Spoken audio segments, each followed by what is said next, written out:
Good afternoon, everyone, and welcome to my sports podcast where I, Pio Solon, ask questions to notable sports personalities about sports development, sports performance, health, fitness, and everything under the sun of sports.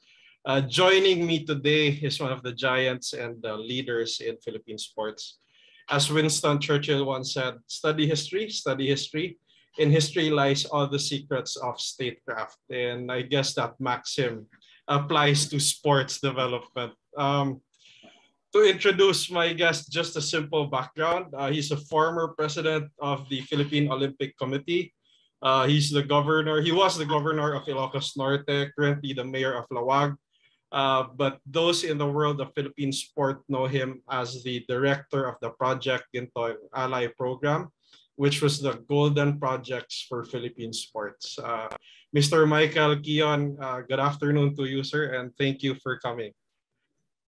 Good afternoon, Pio, and thank you for having me on your podcast. I've not talked about sport in a very long time. I've been busy dealing with the pandemic dito sa Lawag and other issues as the Amati Ciudad, as the mayor of Lawag. So sports has been quite far from me for a while. Right, but I reckon, sir, that your love for sport has always been present. Of course, and in fact, after this podcast, I'll go for a run. How old are you now, sir? I'm 67. You're looking as fit as ever, and we only hope to be as fit as you are. Well, I can still, if I'm pressured, I can still run a 10K, but I'll go and run a 5K on the treadmill. Sometimes I'll run outside on the road, but I have a good treadmill, so I'll just run on the treadmill. Right. So I just want to get kick off, some questions, and I wanted to entitle this podcast "The Past, the Present, and the Future of Philippine Sport." And I think it's important to look forward, but also be mindful of everything that went on in the past. And I'd like to ask you, how was Gintong Alay initiated? Gintong Alay was created on October 31, 1979 through letter of instruction number 955. And Gintong Alay, I studied in UP, Pio. I studied in UP when I came back from Australia. Right. And I actually created the second running club, Buong Filipinas. Right. The first registered running club was the Makati Roadrunners Club. Right. The second registered running club was the UP Roadrunners Club. And I created that. And on weekends, PATAFA would hold cross-country meets during the summer.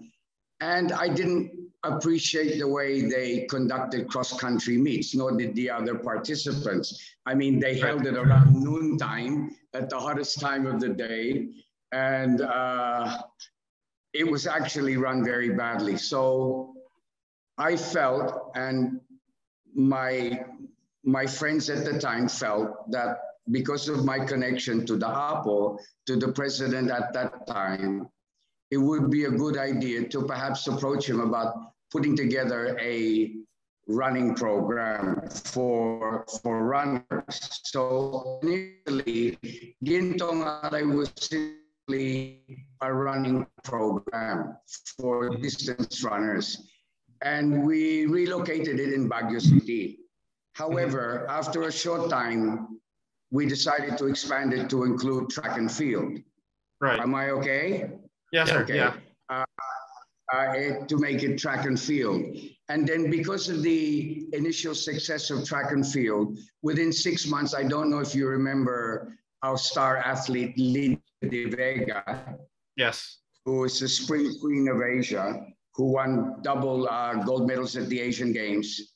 She, within 6 months of beginning the Gintong Alay program, she broke both the Asian Games, Southeast Asian Games, and Philippine record for the 400 meters. Right. And she was only 16. at the time. And we subsequently broke a whole lot of records with another runner by the name of Isidro Del Prado, who was our 400, 800 meter runner. And because of that, the president was so impressed that he expanded the scope of Gintong Alay, and we ended up taking over from the Ministry of Youth and Sports Development and running buong sport dito sa Filipinas. Right. And that coincided with me becoming also the president of the Philippine Olympic Committee. So that's more or less how Gintong Alay became. How many athletes are at the peak of Gintong Alay? How many athletes were you overseeing at this time? Well, at that time, there weren't as many NSAs as there are now. There was approximately mga 30 NSAs at that time. Of course, all the premier sports like track and field, swimming, all the martial arts, etc. I don't know, maybe at that time we were training more between 1,000 to 1,500 athletes of all the NSAs put together at that time. So roughly the same number currently, I guess, under PSC, no? Well, I think there would be more now because there's a lot more NSAs and there's a lot more sports. Also in Baguio, we didn't only have track and field, we also had boxing. So later on, we also brought, and to this day, the boxers still train in the training that I created in teachers in Baguio. Yeah. During this time, how did we compare to the best countries in Asia in sports, roughly? Well, Pio, when I took over in 79, we eventually hosted the Southeast Asian Games in Manila in 1981. Asia Games. 2 years later in Singapore, we placed second. Okay, and that was a surprise to all of us that we were able to place second, not on home soil but overseas. Yeah. Okay. Now after that, I was subjected to politics. You know, there's always politics in this country, and certain things occurred, and we simply repeated our third place performance. So we were third, second, and third. So Gintong Alay was October 79 hanggang EDSA in 86. Yeah. Okay, so within that period of time, we also captured gold medals in the Asian Games. We were actually becoming quite strong in track and field. And this was always my issue that I tend to harp about the past, about the two athletes, about Ligia de Vega and Isidro Del Prado, were actually capable of winning medals in the Olympics. Even Ligia was capable of winning gold medals. But you know, the problem in the Philippines, there's too much politics. Okay, so even under the rule of President Marcos, you know, you can term it an authoritarian government, whatever you like. But even during his time, there was politics. And this politics compromised our training program. And this is why, you know, this is more a function of the cultura, of the culture of the Filipino, and how we tend to inject politics into everything that we do. Okay. And sports is the last sphere of life in which you need politics. Okay. Because you compromise training, you compromise discipline, you compromise long-term consistency, which are all factors in sports excellence. Yeah, I tell a lot of people the difference with sport and a lot of maybe, let's say, tourism is that with, you know, tourism, the guy from the street will not know how to develop a tourism program. But with sports, the guy on the street will have an opinion. Yes. And he will voice out that opinion really strongly about sport, no matter if, you know, he doesn't know anything about it. Yes. Well, it's something that we all do one way or the other. Okay, we all work out in various ways. We all play various games. You know, sports is an integral part of society. Like you said, sir, the structure was there, the support was there. With regards to infrastructure, what projects were made to develop the sports infrastructure in the country during this time? Well, Well, we fixed up Rizal Memorial. Okay. I actually, Pio, I was actually formerly the UAAP champion in 5,000 meters. When I was studying in UP, I ran and I was the UAAP champion. And when I ran, it was a dirt track. So when Gintong Alay was created, we built a track, a synthetic track at Rizal. We built one at Ultra. And then we of course built our track in Baguio. So I built 3 synthetic tracks at that time. And Ultra was fixed up as a sports complex.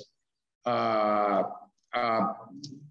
Baguio training camp was specifically just track and field and boxing. To tell you and then of course Rizal Memorial was fixed up for the hosting of the 81 Southeast Asian Games. To tell you the truth, Pio, there wasn't so much concentration on infrastructure at that time. It was more to do with training per se. That we have tremendous talent. We don't really need to have, sorry to say, we don't need to have Phil American, Phil British, Phil Australian, Phil this, Phil that. Okay. Yeah. At the time of Gintong Alay, we had such good local athletes. Just because of being a former track athlete myself, I'm very familiar with track and field. Our 4x400 meter team still has the record to this day. Okay, the record is 3 minutes, 3 minutes, 3 minutes, 5 seconds, and I think 3:5:75 seconds, okay, which is a very, very fast time. And actually at the time when it was set in 1985 in the Bangkok Olympics, it would have gotten you into the quarterfinals or maybe into the finals of the Olympics with a very slow time. Okay, but you could, that's how fast we were. And this was all local talent, unlike nowadays that we use foreign Filipinos, okay, for want of a better word, okay? And talent scouting is so important. You have the DepEd having competitions on the provincial level, regional level, then you have the Palarong Pambansan on the national level. I saw when I was running sports in Ilocos Norte, not when I was Gintong Alay, because after returning back from overseas, I later came to Ilocos Norte and I put together a downsized version of Gintong Alay. This made me travel all around the country, which is something I wasn't able to do in Gintong Alay because I was on the national level. And I saw so much local talent. And this local talent falls by the wayside. Kasi wala nang sistema when it comes, I mean, they say that there's a talent selection system in the PSC. That's just a nice term, okay? The problem when it comes to selection of athletes, there's too much politics when it comes to selection of athletes. And this is sayang because, you know, Pio, we have so much talent in the Philippines. That's one. We have the talent. As long as you have the infrastructure, you then have to have proper training. And at that time, I brought in foreign coaches. I brought in foreign coaches in various sports. And these coaches were good because we ensured that we got very good coaches. And I had a very good coach in track and field. I had an Australian coach. Imagine we had American coaches, Australian coaches. We even brought in Russian coaches. We even had Russian coaches for the jumps, for the high jumps, the long jump, because the Russians at that time had the world record for the high jump. So just using track and field, also with boxing, we brought in foreign coaches. So as long as you have good coaching, the local talent will suffice because local talent is so good. It's just that the local talent needs to be trained properly. It needs to have the best infrastructure. The athletes need to have the best equipment, and the athletes need to be able to train consistently. Right. And to build up world-class champions, you have to train people consistently over a long period of time, just like what happened to Heidelin Diaz. Yes. Okay? And that's why we're able to win the first Olympic gold medal. Now, right. As long as you have those ingredients, you will inevitably have success. What you have to do is minimize politics. You minimize politics, you have all these other ingredients.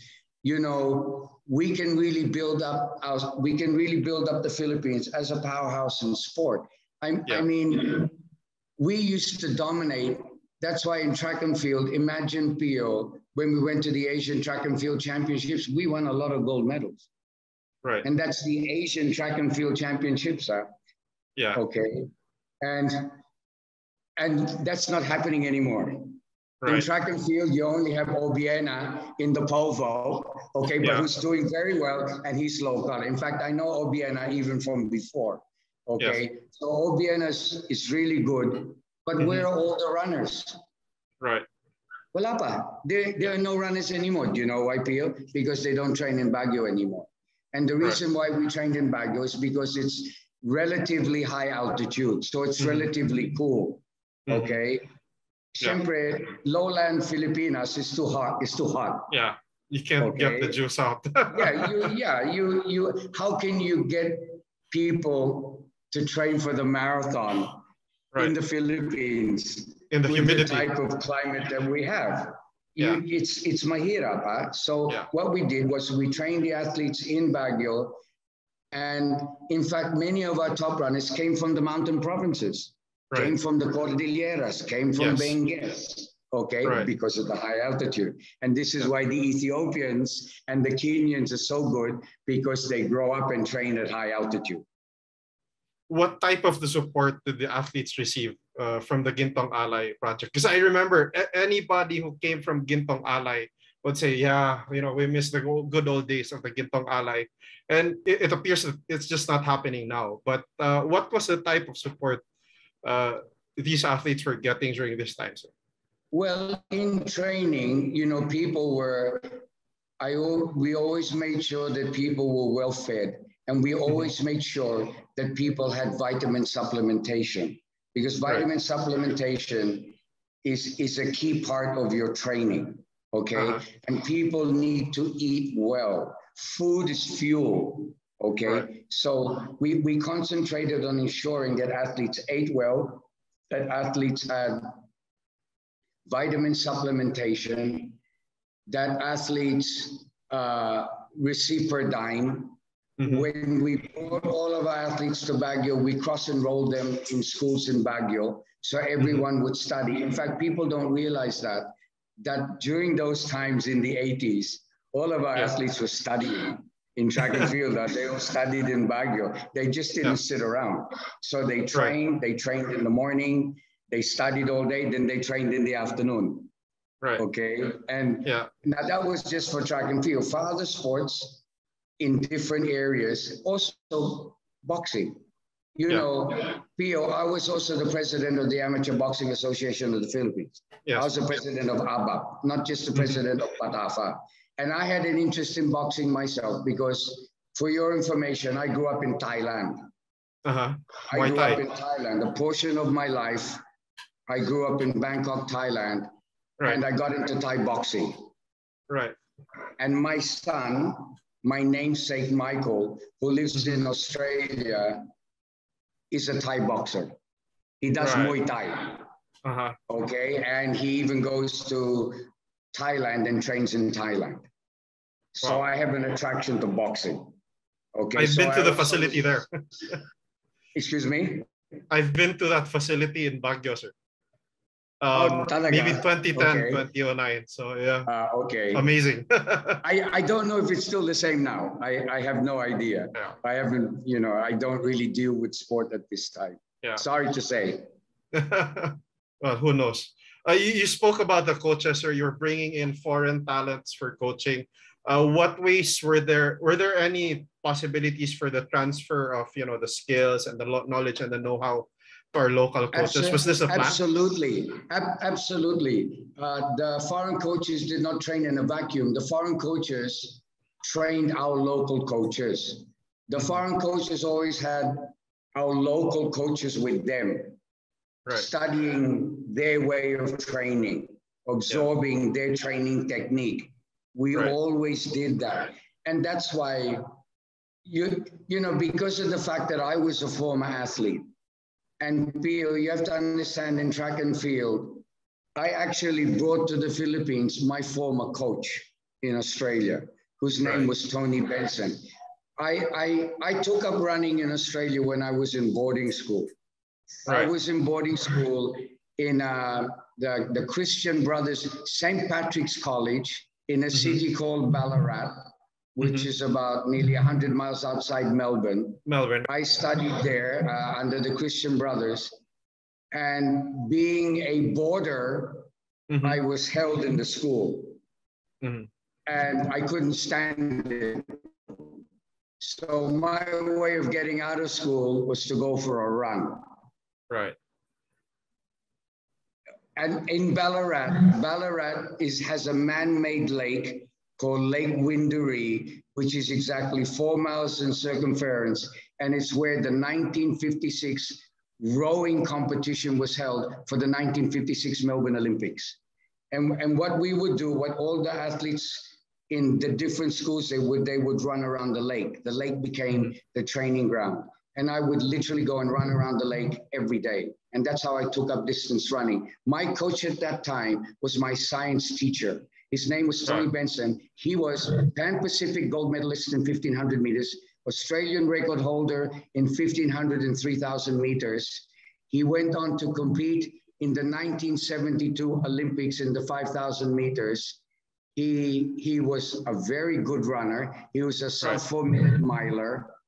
I brought him to the Philippines, and he was a very, very good coach.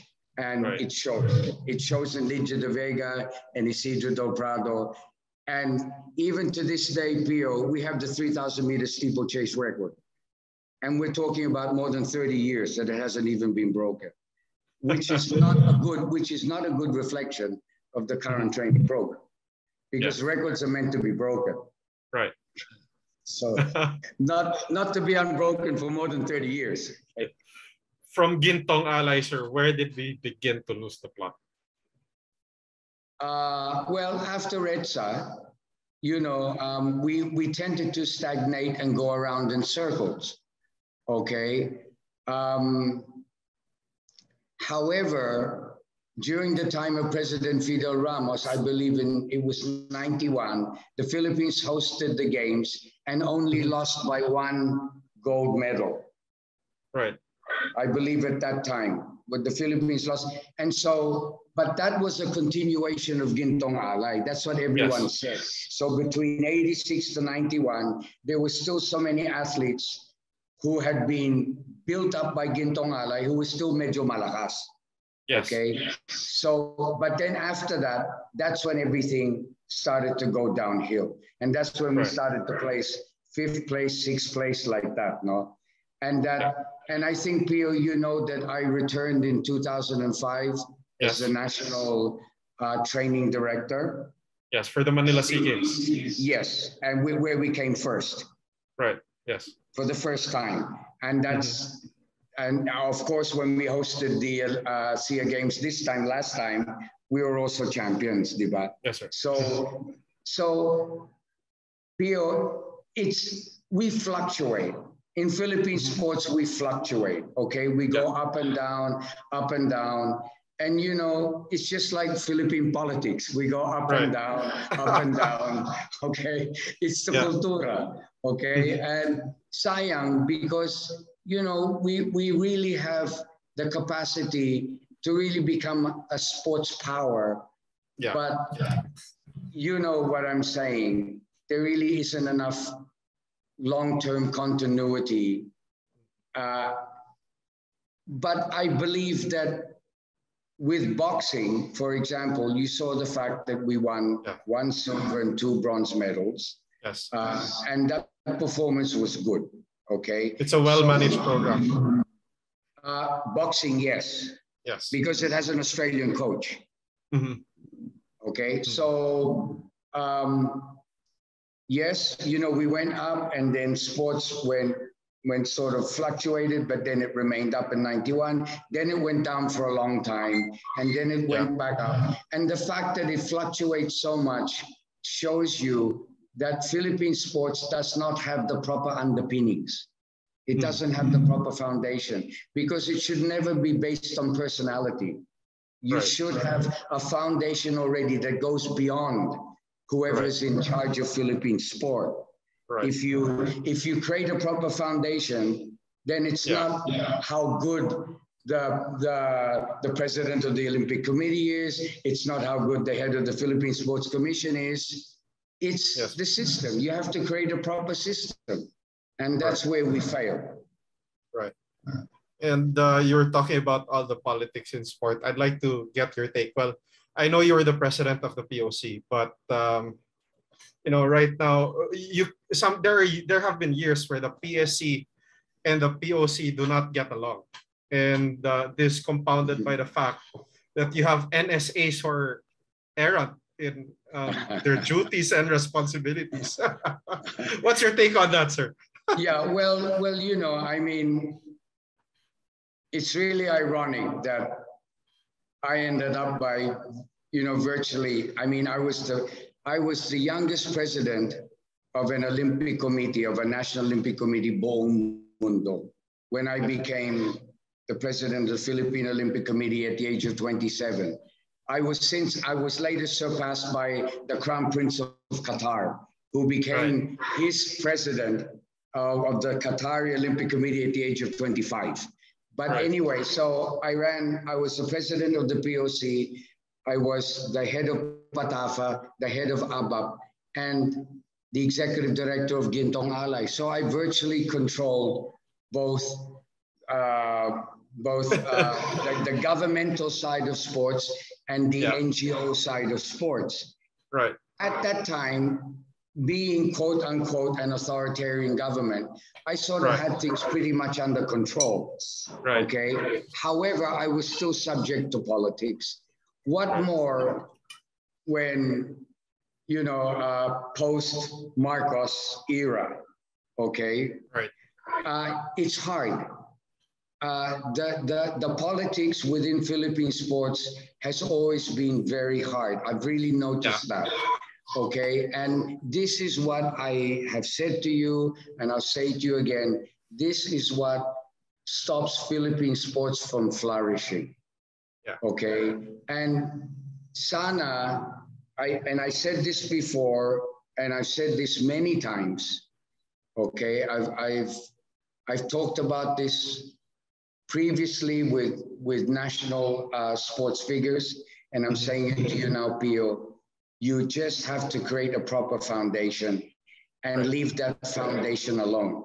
The only problem is people implement the foundation. And then you have a problem with people because you have a problem with politics.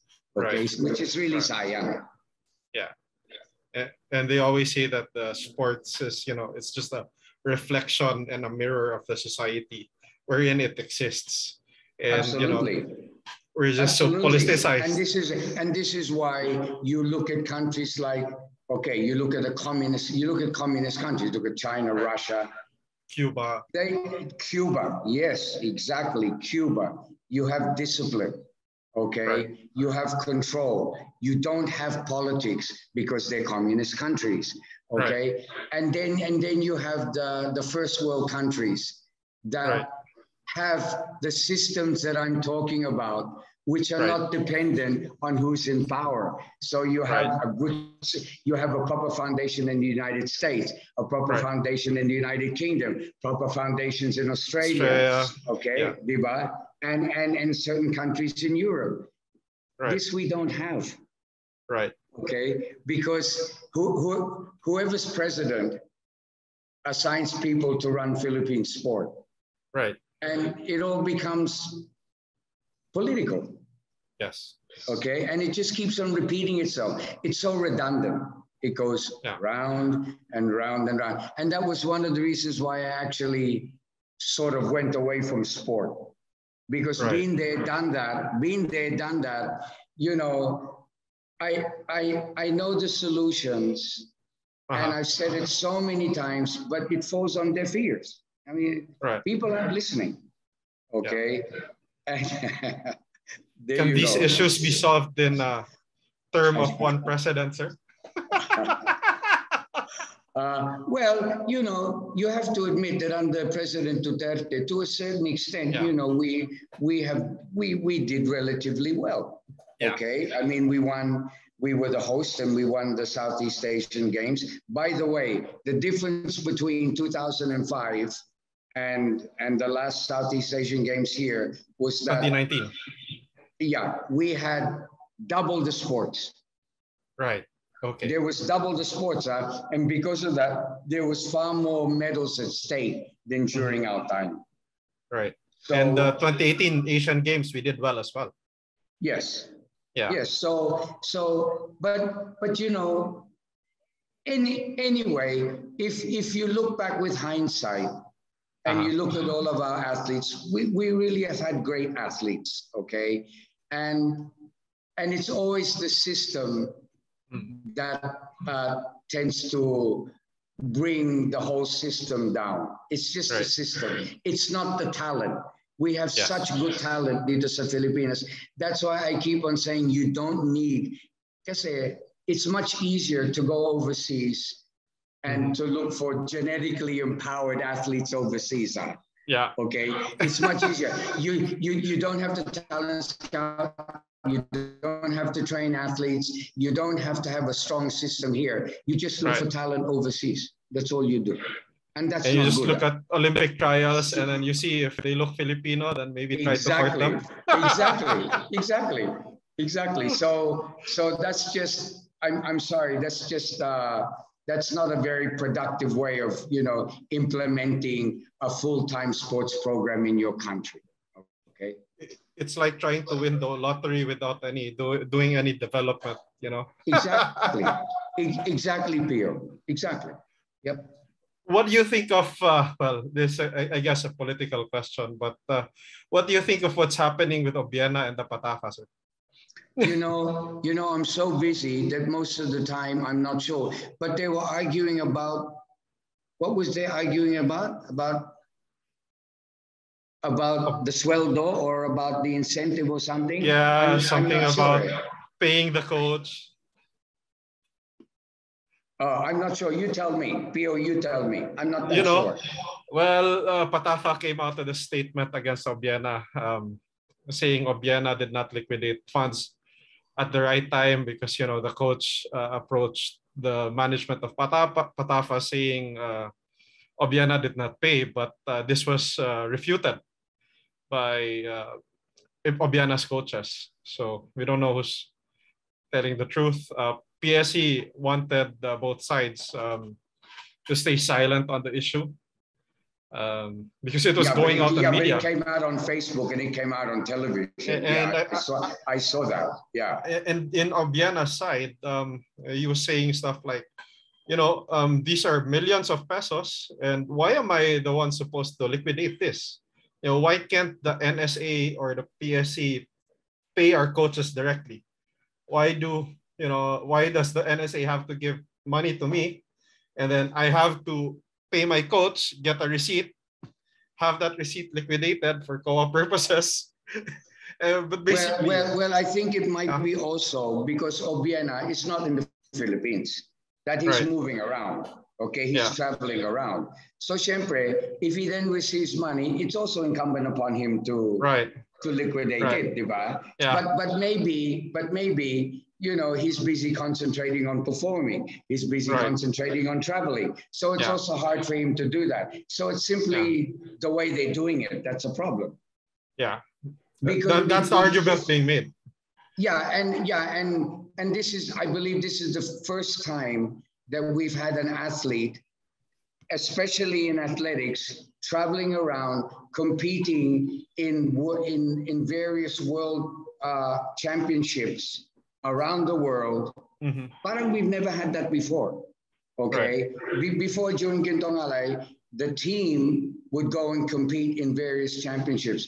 We would not compete in the Athletic European League. We would not do that. We never had an athlete good enough to do that. But Obiena is good enough to travel around and to compete in all of these competitions. That's never happened before. Okay, so I guess it's a problem of the system. Yes. So, and I guess if it's sayang, because it's sayang, because Obiena is obviously really good. He's hometown talent. He's really good. He's got a good foreign coach. I mean, he's world class. And he should not be subjected to that.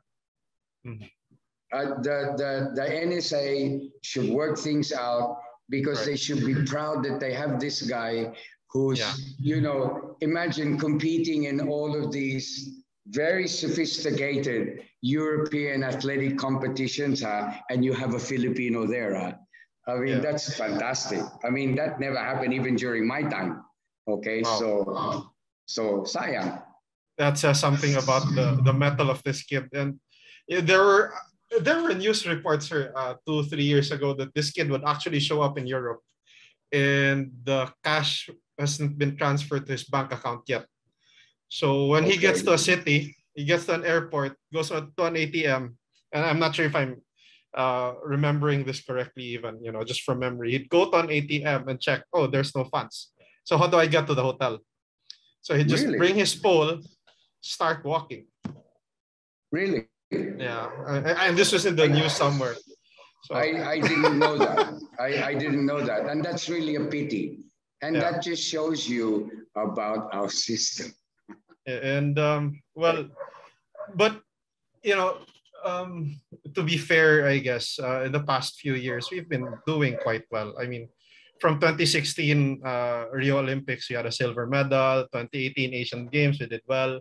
2019, of course, on our home soil, and then 2022, the most successful Olympics in Philippine history.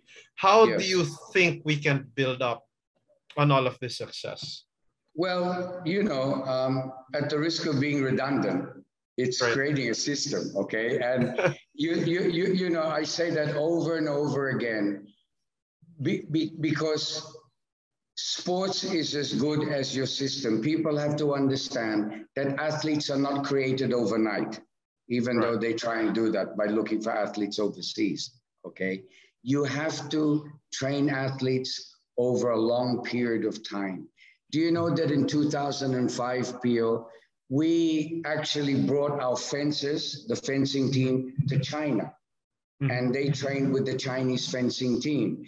Imagine our wrestling team, where we brought them? We brought them to Mongolia. Okay. And they trained with the Mongol wrestling team, because the Mongols had such good wrestlers. Okay. So, it's working out your system. If you can't train athletes at home, bring them overseas and have them train in certain specific areas. Work out the proper training system. It's all training. Sports is all about long-term training. If you have long-term training, you will produce great athletes. But those great athletes must be part, once again, of the term system. Okay. So if we can do that in the coming years, which I'm not sure we will. And the reason I say that is, look at the forthcoming election. Look how magulo everything has become politically nationwide. Okay. I think that politics will trump everything. This is the problem with our country. Our country should not have elections every 3 years. This is a joke. Okay. The Philippines should have elections every 4 or 5 years. I believe we should have elections every 5 years, because we all know what a political animal the Filipino is, okay? And then you have it every 3 years. This is crazy. This disrupts society, okay? And this is why, with all the issues surrounding the national political scene now, I don't think that's going to be very good for Philippine sport. I Right. think sport will really take a back seat because of the intensity of politics now. Okay, and then let's see what happens. Whoever comes to power, whoever is the next president, I'm not sure, but let's see. And you know, as I said before, it's always the system, and the system is always subject to the people in power. Okay. Right. Without getting the cart ahead of the horse, how would you do Gintong Alay differently under, you know, the current circumstances if you had to redo it the next 2 years or so? To honestly tell you, Pio, I wouldn't do anything differently because I believe that we had a very good foolproof system that was simply compromised by politics. You know, Pio, people have to understand about me. I was an athlete all my life. I was born in Italy. I grew up in Europe. I then went to Australia. Later on, I went and lived in Thailand because my father was in Thailand working for the United Nations. And it was actually in Thailand that my sporting prowess came out. And as I said to you, I actually played Little League Baseball. The Americans who were at that time fighting the Vietnam War, okay? And all the American troops were in Thailand, okay? So the Americans put up a Little League and Pony League baseball system in Thailand. I played baseball. I was captain of the junior soccer team. I studied at a school called the Ruam Rudi School. Ruam Rudi was the only Catholic school in Bangkok. I studied there. I got into Thai boxing. I got into sport at a very early age. I later transferred to Australia where I studied at St. Patrick's College. I played cricket. I played Australian rules football. I took up running. I also swam competitively at one time, okay, because I'm actually before I was a runner, I was a good swimmer, okay? Right. So I have played so many sports, okay? And as a runner, I really trained on my own, both in Ballarat and later when I transferred down to Melbourne. I lived in a country town called Hurstbridge, which was at the end of the northern suburbs line. And I would run on hills by myself, okay? I would run up to 100 miles a week, which is approximately 140 kilometers a week. And this was when I was 15, 16, 17, okay?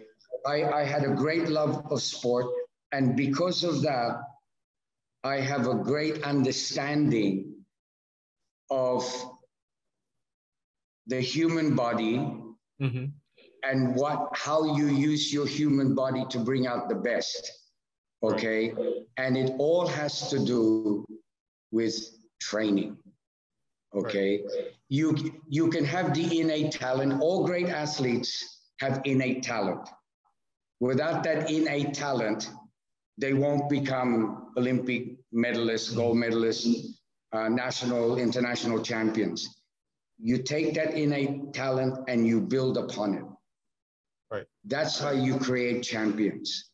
And when I was here in Ilocos Norte before, and I went all around looking at all the DepEd sponsored competitions, I saw so much talent.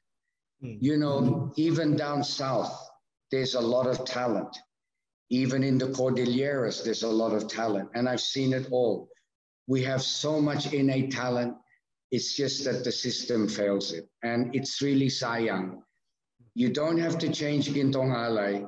It's the mindset, and that's the problem because the Philippines has a particular cultural mindset, okay? And we have a particular political system, which is a reflection of that mindset, right? Okay?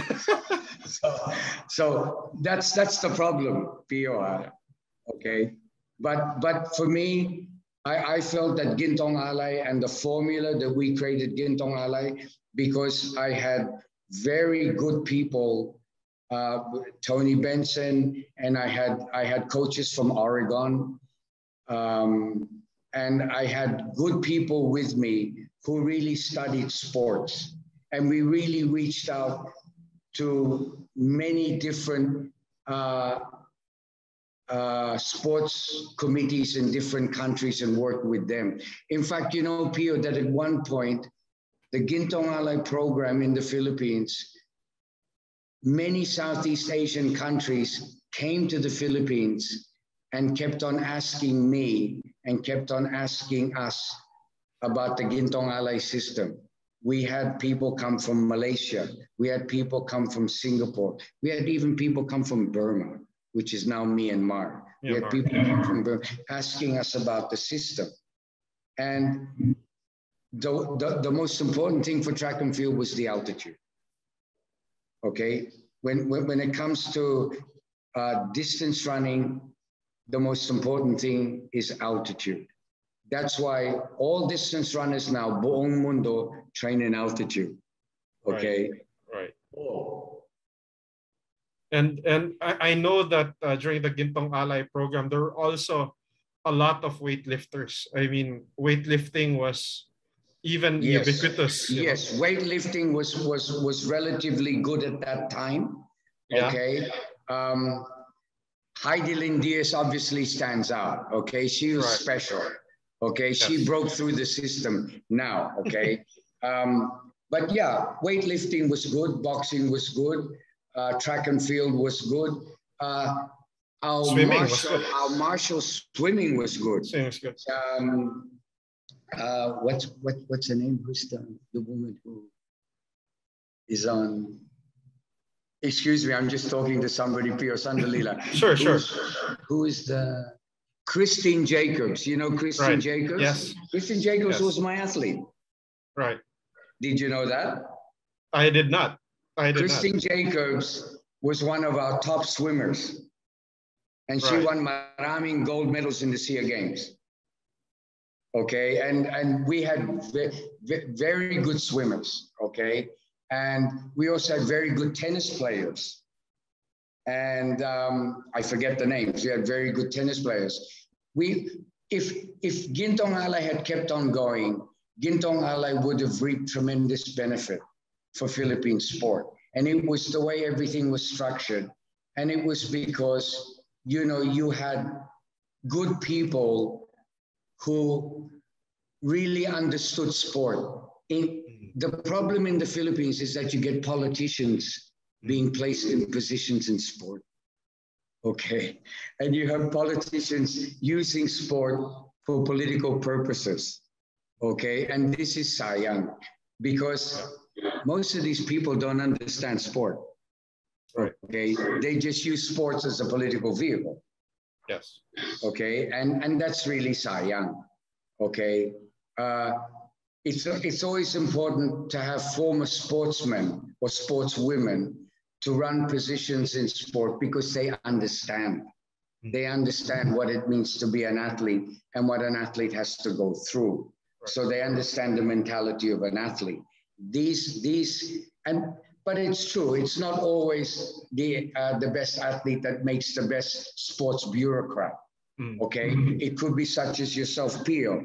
Because of your interest in sport, perhaps you would make a very good sports bureaucrat yourself. Do you think you'd make a good sports bureaucrat? With a lot of guidance and good people, perhaps. Correct. As we all need in all different aspects of life. When it comes to administering different aspects of life, it's always the people that make the difference. If people, you know, genuinely care about their field of interest and really have knowledge and background in that field of interest, then you'll have success in that particular field, in that particular specialty, you know, regardless of whether it's sports or whatever. Okay. So, and during this Gintong Alay time, I keep on reading about the Godfathers of Sports. And this was partially that was created by President Marcos. President Marcos sat down with me and we worked out a system of godfathers for each sport, which obviously the godfathers were businessmen, were big-time businessmen who had big businesses and could help to fund, could help to finance a particular sport, like Danding Kawanko handled basketball, okay? We had different tycoons handling different sports, okay? And that is also a good system, you know, where you assign a particular godfather to a sport, and that godfather helps to propagate the sport by infusing it with the needed revenue. That is also a good system. And we're seeing this kind of with MVP Sports Foundation, Manny Pangilinan. Yes, Manny Pangilinan has really contributed a great deal to Philippine sports. In fact, Manny Pangilinan and I talked before about setting up a Gintong Alay program before. We actually talked about it, but it never came to pass. Yeah. So I know Manny, and Manny has really contributed very, very well to Philippine sport. And we need more godfathers like that. But in the NPO, we need a national sports department, you know, that analyzes all the different components of Philippine sports and creates a foundation, you know, whether it's training, purchasing of equipment, infrastructure, talent scouting. You know, one of the things that's really not good in this country is talent scouting. Yeah. You know why? Because when it comes to talent scouting, you always have the bata-bata system. You always have people, you know, friends selecting relatives, friends selecting friends.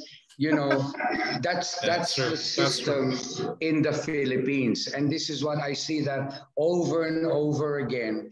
Instead of having somebody that, you know, has a pristine eye and can look very clearly at people's talent, you can see somebody and they don't inject the bata-bata system, okay? If you have really top-class talent scouting, you will be able to create, you know, the next generation of athletes, because you'll have people who really understand the particular sport, let's say track and field or boxing, and these people are sent out and they move around the provinces and they attend all the various competitions and they really size up talent. They really look for talent because, as I said to you before, Pio, there is so much talent that just falls through the holes in the system, that falls by the wayside. And it's really sayang, because I have seen really exceptional athletes and nothing happened. And you know, it's such a pity, because when you have good genetics, if you have somebody that has good genes and you can see really has the potential, if you can take them and subject them to an excellent sports system, you will have a world champion.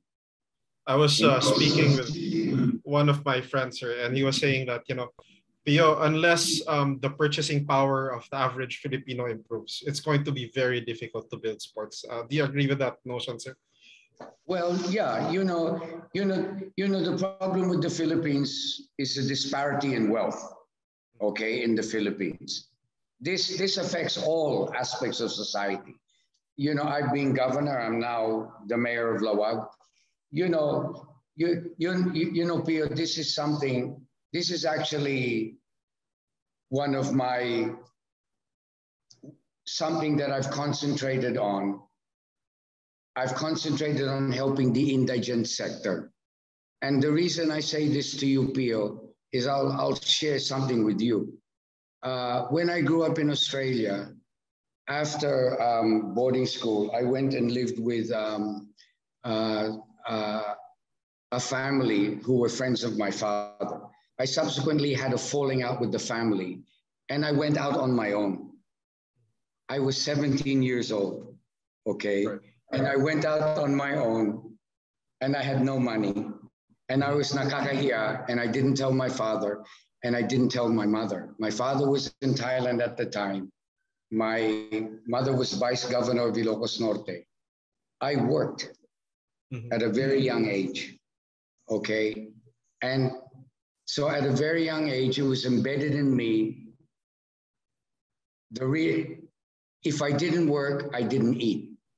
Right. Now, this is just between you and me. Yeah. Because of that, I feel that I'm a better public servant because I understand what it means for the common tao not to have money. Yeah. Okay. And when you don't have money, when you are on a subsistence level, working purely to feed yourself, you can't do anything else. Yeah. So if you have talent in a particular sphere, you can't bring out that talent because you're scrambling just to eat, just to make money, just to survive. So exactly. So your question about because of the economic system in the Philippines, yes, because the majority of Filipinos are poor, this really affects their ability to bring out their innate talent. Right. Okay, that's why in more developed societies, more economically developed societies, people are able to tap their inner potential much easier. Right. Okay, so it's true, yes. Yeah. Yes, the economic system affects us and will obviously affect us when it comes to sport. It will affect us in most spheres of life anyway. Quite profound, sir. Yeah, I was really thinking, but the past few years, I think there's a lot of reason also to be optimistic about the trajectory of the country. It does feel like there's some progress, although, yeah, like you mentioned, there's still a lot of cultural traits that need to be unlearned. Yeah, I'm not sure that we can do that, Pio, because it's something embedded within our culture. It's something embedded within the psyche of the Filipino. It's just a system the way it is. I mean, I was working on the national level in Gintong Alay. I'm all the way down here. I mean, I was a provincial board member before. I was also a counselor here in Loag. So I've really come down to the basic nitty-gritty level, and seen Philippine society for what it is on the most intrinsic level. And it's really a pity, okay? I won't talk too much about this, okay? But because we should stick to the sphere of sport. Yeah. But it's really sayang. And this pandemic. Now let's talk about sport and the pandemic. The pandemic destroyed sport. Okay. When I was elected mayor, everyone was so excited here in Loag because they were saying, "Oh, now we can really develop sport. Now that you're the mayor, Mr. Michael Keon, you can really help us develop sport." And then bang, you had a worldwide pandemic, okay, which affected sports completely, okay, because everyone had to undergo isolation. There couldn't be social gatherings, etc., etc. Okay. Right. And that was sayang because I was already creating a sports program for Loag, okay, which could not be implemented. And because I was scrambling so hard to protect the people in Loag, everything we ended up by concentrating on all the health protocols, on vaccination. I'm very proud to be able to tell you that we've already reached herd immunity here in Loag, okay? And I was really helped nationally by the national government. Through Senator Bongo, I was able to talk directly to Secretary Galvez, who helped Loag City get huge amounts of vaccine, and we were able to rapidly reach herd immunity. And I'm very happy about that because on August 13, Loag City had 1,316 COVID positive cases. Today, we have 4. We have only Incredible, 4 sir. cases. We were able to really struggle and bring down because we had contact tracing. My nephew, Governor Matthew Marcos Manotoc, helped me with contact tracing. Contact tracing is very important. And with contact tracing, we were able to really subdue the spread of COVID in Lawag. And that has been really good. I've been really happy about that because it's all about saving lives. Yes. Okay. So, and then if we save enough lives and we can all move on, we can all create, an atmosphere and a climate where we can bring back sport in the future. So I always think, this too shall pass. And yes. eventually things are gonna get back to normal or even better than what we knew as well. Well, hopefully, because they're talking about the Omicron variant, right? But then they're saying that's, they then reassess it and saying it's not as bad as initially everybody thought. So let's see. People are talking about inevitably a 4th wave. I don't know. Right.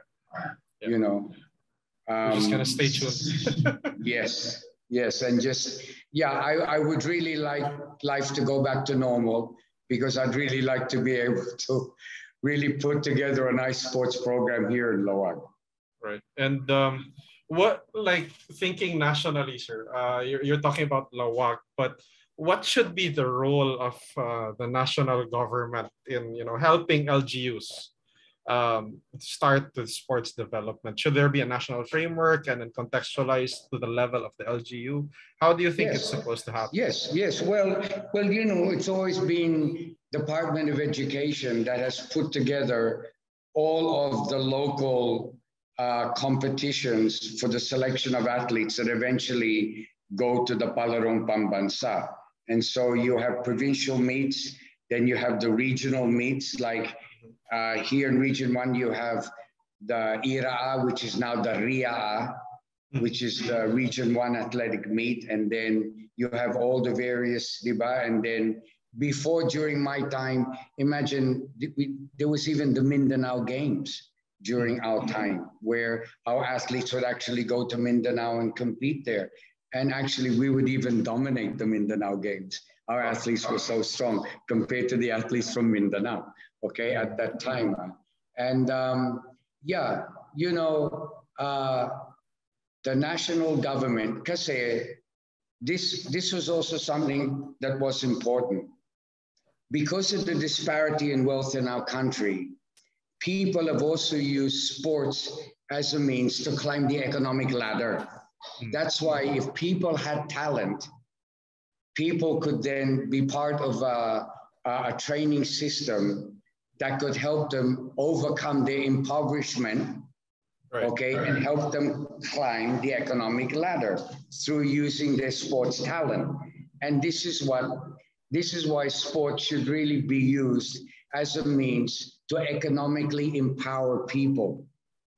If you can spend the money correctly by the National Sports Institute, the National Sports Commission, the Philippine Sports Commission, whatever, can work with the LGUs to create training camps, which is done through talent scouting, and then create provincial training camps that can bring up the talent in the provinces, and that they do that nationwide. That would help to raise people out of poverty, be able to train the local talent that's been properly identified, and then you create a pool of athletes, both Filipinas, that can be used, that can go up through the systems and be able to feed all the different national sports associations with all the talent. That's why you need to have a pool of talent. And that's why you need to have proper talent scouting. And that's why you need to have different training pools, different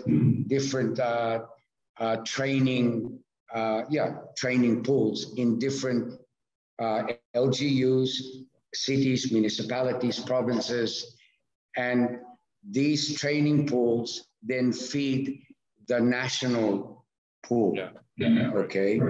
But in order to do that, you really have to have very skilled people who are educated in sports development and who really have a love of sport. Okay. And will not, and that's why you need, as much as possible, a system that does not, that keeps politics at bay, that you keep out politics, okay, which is so hard to do in the Philippines, okay? And that's why it's so sayang, our political system. I always talk about that. And I'm just thinking out loud, another purpose for sports really is, you know, in the past few years, we're seeing a lot of obese and overweight individuals. And these are even young children getting overweight, getting obese because of a lack of physical activity. And I look 10, 20 years ahead, you know, what's going to happen to our public health systems if, you know, at 30 years old, you know, people are, you know, struggling with cardiovascular disease or diabetes, for example. Yes, and that's a very interesting observation, because it was made worse by the pandemic because all the kids were stuck at home and nobody was able to work out. Right. Okay. Right. And this is why people have put on weight. And you can see that. But you know, now, you know, we allow people to bike. We allow people to, before, depending on whether it was ECQ or GCQ or whatever, no, it depended. We would always allow people to bike and to walk and to jog. And team sports was not allowed. But it's because of the pandemic forcing people to be sedentary that people have put on weight, and you can see that. But that has to do with the fast food industry. Okay, Pio, I'm sure you understand all of that. Okay, that's to do with the fast food industry. It's to do with the cultura where people who come from the lower income bracket, they're able to get some money. So the first thing they will do is they'll go to McDo or they'll go to Jollibee, okay? Because it becomes a status symbol, okay? But actually, it's the worst thing you can do, okay? And for example, I'm very conscious of diet. I've always been quite conscious of diet. At home, I don't eat white rice, I eat brown rice, okay? And I really watch what I eat. Now, for people on a subsistence level, they cannot do that. They just eat what they can eat. Okay. Yes. And this is why, you know, you have to balance all of these various influences in our society. Okay. And that's why sports is also an antidote. Sports is an antidote to the culture of overeating, okay, which and I've noticed something about society. A lot of people eat to be happy. Yeah. Not necessarily to eat in order to make themselves physically strong and to give them the capacity to deal with everyday life. A lot of people eat because they have psychological problems. So people eat too much. And people use eating as a way of avoiding certain psychological complexes. And I've noticed that about people. Okay, I'm sure you have also, Pio, and how in modern society, people overeat. Yeah. Okay, so, and this is why sport acts as an antidote to that. So that's just my take. So I think we're in the last few minutes of our interview, sir. What's next for you? I mean, what projects get you up in the morning these days? Well, Pio, you know, I mean, you know, as the mayor of Lawag, I've concentrated fully on achieving herd immunity. It was incumbent upon me to protect our kailian, to protect our city mates. Okay, so all my energy went not just into the daily running of a city government, but the pandemic was something that really threatened, the fabric of society. So I really had to concentrate on that. And I believe that we've been relatively successful. And every day I just get up, I do certain things. I pray and I do certain things in the morning, and then I continue to work out. I continue to run a couple of times a week. I'm getting slower, okay? And I'm putting on weight because I sometimes drink with the capitanes. And I have to reach out to my barangay capitanes, especially with the coming election. So I'm campaigning, I'm reaching out to people. And now because things are more freer, we're moving around more. I'm moving around and studying the needs of all of the barangays and really attending. And I really work very closely with DSWD and CSWD. I'm working very closely with them because we're really, Asian swine fever was also a big problem in Lawag. We had to cull thousands of baboy, and this really affected the farmers. So we've also had to deal with that. The Asian swine fever became the COVID of the agricultural sector, okay? And this really affected, and this is what we're also working on. So I'm working with the farmers, with the farming sector, with the indigent sector, with many different sectors. So I have a lot on my plate, okay? Without having to think about sport. Well, sir, thank you so much for your time.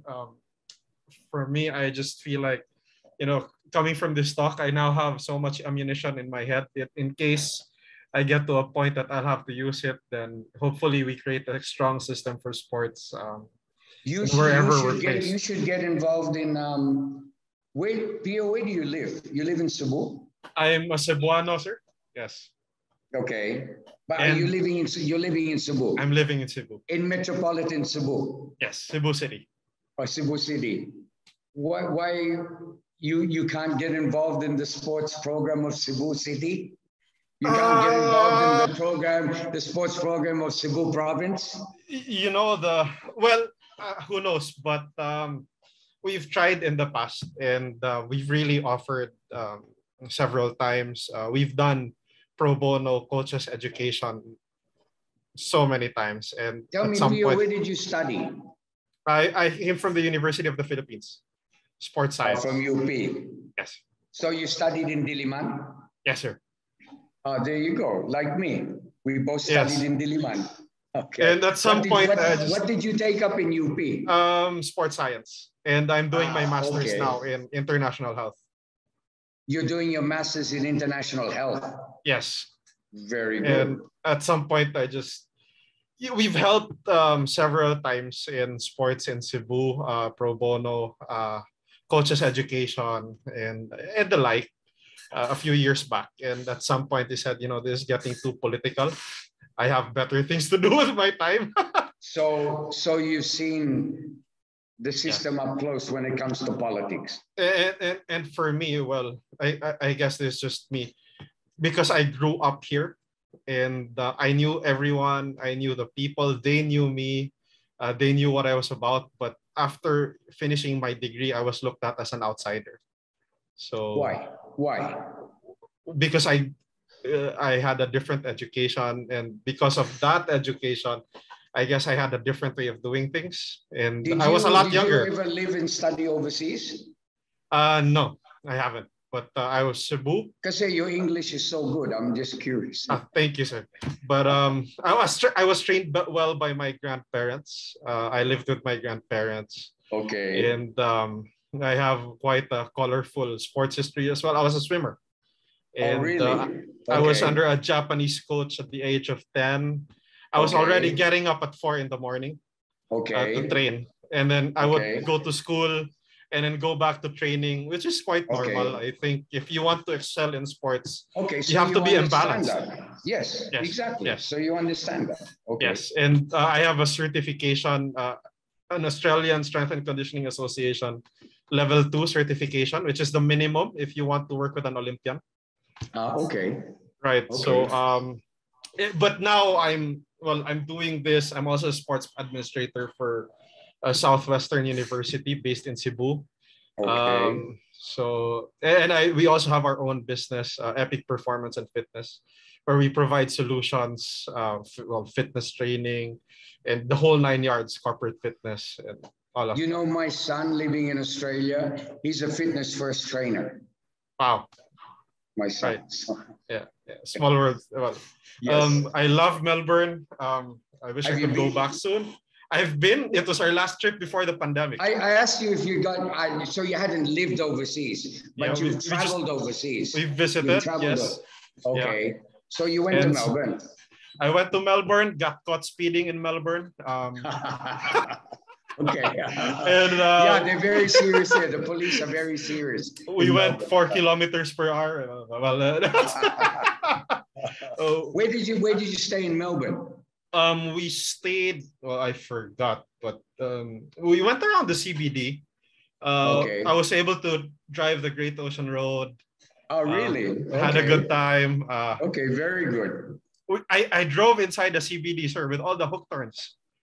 Really? Okay. Yeah, but it was a good trip. I love the place. Okay. Hope to be back. And Okay. well, about your question, getting into sports in Cebu, I've tried several times, and it hasn't worked out. It hasn't worked out as well. And I tell people that the politics in our city is a little bit more difficult. And it's easier for me. No, every city says that, Pio. Yeah. The politics is difficult everywhere. But it's easier. The cultura. Yeah. What? But it has been easier for me, sir, to work with Ched, to work with DepEd. Yeah. It has been not to work with the local government. Not to work with the local government for some reason, which I don't quite get. Okay. My grandfather was appointed mayor by President Marcos, also in Cebu. This was in 1979. So this was martial law. This was under martial law. So yes. He was appointed mayor. He was appointed mayor, and then he won the election, but he was told to run for assemblyman in '83, which he lost. Okay. Which he lost. Which he lost. No. Okay. So we've I've you never also been. Come from a political family, pala.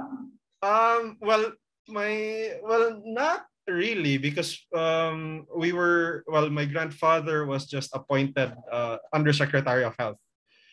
So he was not exactly a politician. He was a technocrat. Okay. Okay. Very good. Anyway, I'm glad I talked with you, Pio. Likewise. Okay. And you made me talk about something which is very dear to my heart, but it's something that I've not concentrated on. I've not been thinking of sport. I've been dealing with all these other things. Yeah. So anyway, it's been a nice respite. Okay. Thank you, sir. Thank you for your time. I've learned so much from you. I'll just stop recording. Okay.